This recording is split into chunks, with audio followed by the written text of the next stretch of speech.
Hello, welcome back. So this is our third mini lesson in chapter 1 on the topic of homeostasis. So a lot of times you'll be learning this week or very soon, if you haven't already, the lesson that A and P is like a completely different language. And our last video is going to really dive into that idea. There's a lot of new terms, lots of new vocabulary for just body parts and stuff, but also just words that you have to start getting used to. Luckily, a lot of these words are Latin and Greek rooted words, and so you can kind of see, if you know your word roots, that will be very helpful. So what I like to do is I like to kind of highlight these compound words. Okay, so the word homeostasis, it's a pretty big word, but if we break it down, homeo means the same, and stasis means to stay the same. So it's kind of redundant, but homeostasis means to keep things the same no matter what's going on around you. So it helps to maintain a constant internal environment, even though the external situation and environment might be changing. So some really good examples of this is body temperature. We just got done talking about the needs of proper temperature for your survival need. But we can stay pretty close to our normal body temperature, either 98.6 Fahrenheit or 37 degrees Celsius or whatever. You know, some people run a little bit hot, run a little bit cold, but you have a really good system in place to maintain that temperature for the reason of keeping optimal temperature for your enzymes and your cells to function. But we also have homeostasis, homeostatic levels of water balance and sodium levels and glucose and blood pH. So we have all of these things inside of our body that has to stay within certain levels, and that's what we call homeostasis. We are in homeostasis when everything is working just fine, being kept within those very specific ranges of health. If you are out of homeostasis, you are out of health. You are either suffering from an infectious disease, or you have cancer, or you have an injury. Something is making it so you're not in homeostasis. So this mini lesson, we're going to talk about the mechanisms that our body has in place to help maintain homeostasis. All right, so first of all, before we jump into the two major mechanisms, we have to understand how our body works to maintain homeostasis. There's three major components, I guess you can say. We have what's called the receptor, the control center, and the effector. Okay, so the receptor, as this kind of describes here, detects change. So it's usually a nerve receptor, like a sensory receptor. The control center can be lots of different things. Our major control center is our brain, but it doesn't always have to be. And the effector is the thing that makes the change.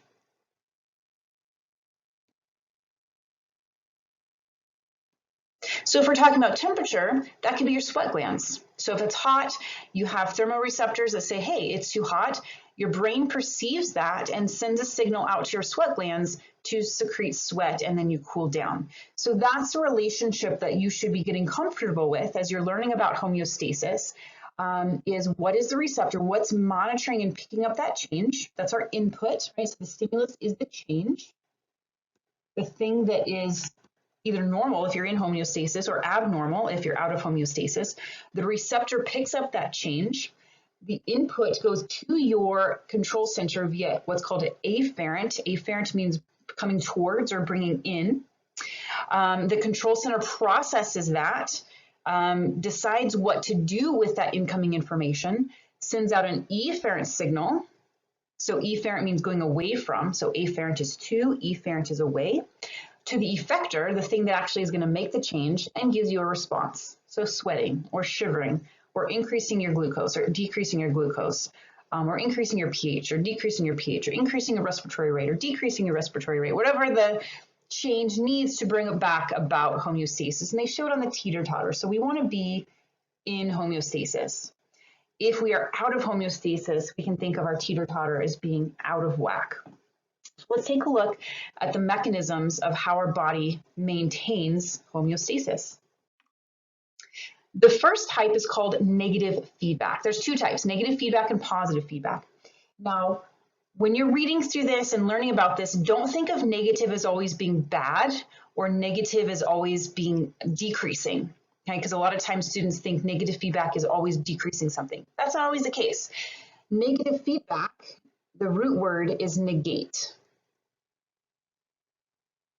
Okay, so to negate something means to oppose. So you could go opposite or oppose something in either direction depending on the situation. So let's use this example of this guy eating a cheeseburger here. So he's having his lunch. So he's in homeostasis. He's going to eat the food. It would maybe work better if he was eating donuts because donuts are really sugary. But in either way, there's sugars and carbohydrates in the burger. So the stimulus is his blood sugar is rising because he's taking the food in, his digestive system is breaking it down, the glucose is absorbing into his bloodstream, and so now he's spiked his blood glucose levels. The receptor, well, it's a receptor and the control center in this case, and it's all in one. Your pancreas is all in one in this case. Oops. Let me try that again. So receptor and control center is the pancreas.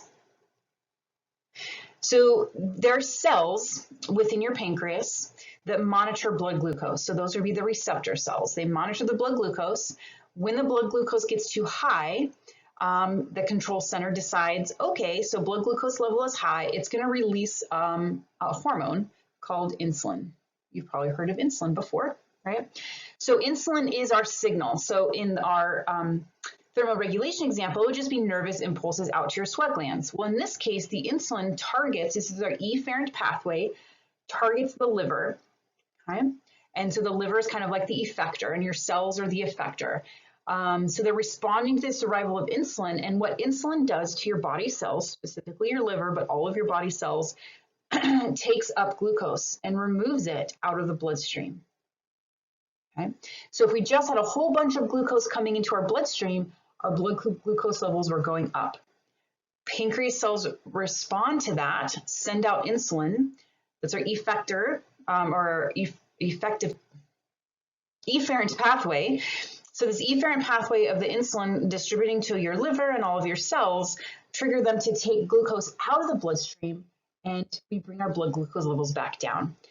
This kind of arrow diagram where one's going up and one's going down, that is illustrating that opposition, that negating, this negative feedback.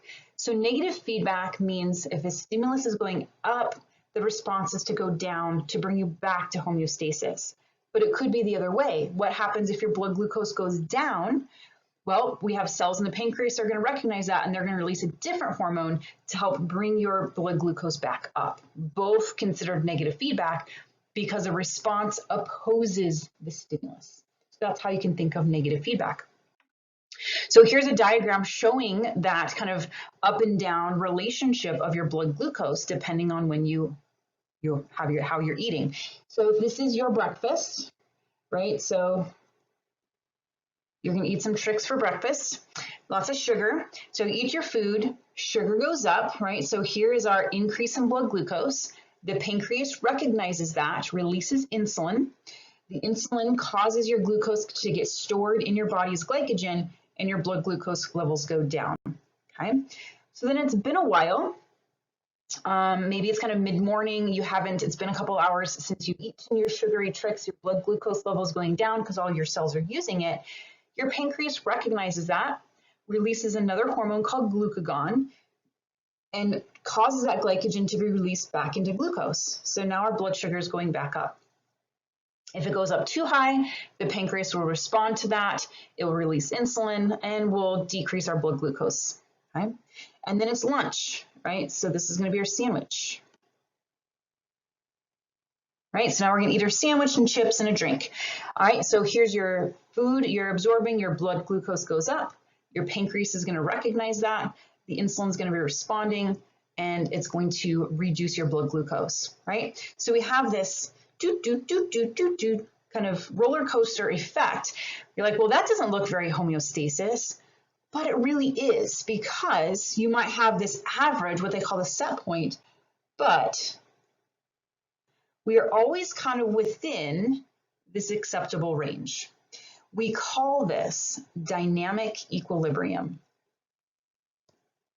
because we are at an equilibrium, but it's not just a flat line. Our bodies can't do that. We can't have that fine tune of adjustment. So we are in homeostasis if we can maintain things within an acceptable range. So we have a pH range, we have a blood glucose range, we have a sodium level range, we have a range for almost everything.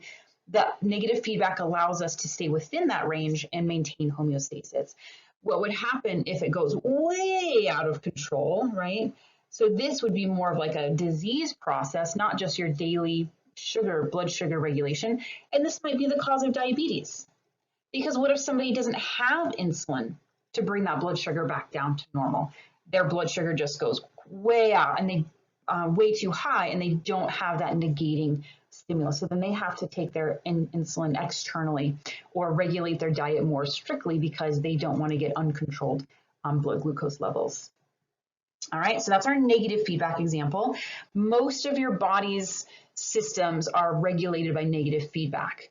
Like I mentioned, temperature, blood glucose, sodium levels, blood pH levels, blood pressure, all of these are regulated by this negative feedback, dynamic equilibrium. And we'll see examples of this as you progress through all the body systems. The other type of feedback is called positive feedback. So positive feedback, if I'm going to use my arrow example, where we have a stimulus that puts us out of homeostasis, and the response is to go in the same direction to enhance or exaggerate that response. And that's what's going to bring us back to homeostasis. It's almost kind of counterintuitive, but it does happen in a few different cases. It's not as common. The most common one we have here is bleeding. So the platelet plug to stop your bleeding is a positive feedback mechanism. A few others that we may come across, labor and delivery, like if a woman's going into labor and the positive feedback of the contractions get stronger and stronger and stronger until the baby's born. And then our excretion methods, pooping and peeing, are regulated by positive feedback mechanisms. As the pressure builds, the stretch receptors send more pressure, more stretch, more pressure until we poop or pee. So we're going to use the blood clotting as our platelet plug formation as our example of positive feedback. So just a little bit of background. We have our red blood cells, right? So these carry oxygen. But all these little purpley guys here, these are what we call platelets. So platelets are not true cells. They don't have a nucleus. They're just a little sack of chemicals. And so what they do is they help to stop bleeding because they make a little plug. And so that's how we're going to get this positive feedback loop.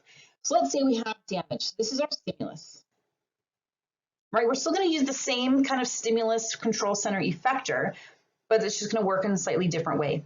So the stimulus is damage to the tissues, and when your cells break open, they release chemicals because your cells are just big sacks of chemicals. So the stimulus is releasing the chemicals. So the signal is releasing chemicals, and they attract the platelets. The platelets can kind of hone in, almost like a smoke signal, hone in on where those chemicals are being released from. And then they get sticky. So then they attach to the wounded tissue, because we can kind of see that right here, right? So then as those platelets attach, they release more chemicals. More chemicals attract more platelets. They get sticky, they aggregate, they release chemicals. And so now we get stuck in what's called this positive feedback loop, where the buildup of platelets will eventually stop the bleeding. That's our goal. We don't want to oppose the chemicals, and that would make the bleeding just happen more and more. We want to release more chemicals, attract more platelets, release more chemicals, attract more platelets, release more chemicals, attract more platelets, because the more platelets we have, the faster we're going to get to plug up that opening, because homeostasis is to not be bleeding, right? So our goal is to stop bleeding. And so the way that we do that is our first set of chemicals are released from our damaged tissues. That attracts the platelets release more chemicals, that attracts more platelets, and the platelets release more chemicals, and that attracts more platelets. And the platelets release more chemicals, and we can kind of get the pattern. So where in negative feedback, the response was opposite the stimulus, in positive feedback, the response is to exaggerate the stimulus, and that is what's going to allow us to reach homeostasis. All right, so again, bleeding, giving birth, pooping, and peeing are all regulated by positive feedback. There's a few other examples, but those are the main ones that are covered in the scope of this course, or the 2 courses. Everything else you're going to be learning about is going to be regulated by negative feedback. All right. So that is our homeostasis mini lesson. I have one more mini lesson for chapter 1. That's just going to be talking about the language of anatomy. You're going to be doing that a lot in lab this week. So I will see you then. Bye.